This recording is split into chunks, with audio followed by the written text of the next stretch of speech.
મણિપુરમાં વરસાદે ભારે તબાહી મચાવી છે। 48 કલાકમાં જ રાજ્યભરમાં 3802 લોકો પ્રભાવિત થયા છે। અત્યાર સુધીમાં રાજ્યમાં કુલ 12 ભૂસ્ખલનની ઘટના બની। 883 ઘરોને નુકસાન પહોંચ્યું છે તો 64 મૂક પશુ મોતને ભેટ્યા। ઇમ્ફાલ પૂર્વ જિલ્લાના કેટલાક ભાગોમાં પાણી ભરાઈ ગયા છે।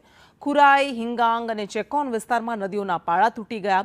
સેના દ્વારા ડૂબેલા વિસ્તારોમાંથી લગભગ 800 લોકોનું રેસ્ક્યુ કરવામાં આવ્યું। ઇમ્ફાલ નદી ઓવરફ્લો થતા સરકારી કચેરીમાં પણ પાણી ભરાઈ ગયા છે। આમ જ્યાં જુઓ ત્યાં પાણી જ પાણી નજરે પડી રહ્યું છે, કારણ કે પૂરના પાણી ચોતરફ ફરી વળ્યા છે।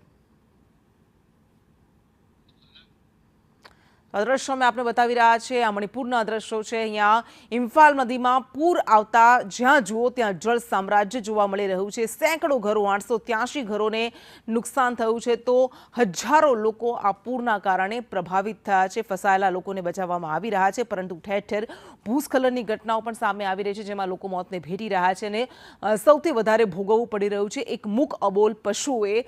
64 પ્રાણીઓ આ પૂરમાં, આ તબાહીમાં મોતને ભેટ્યા છે।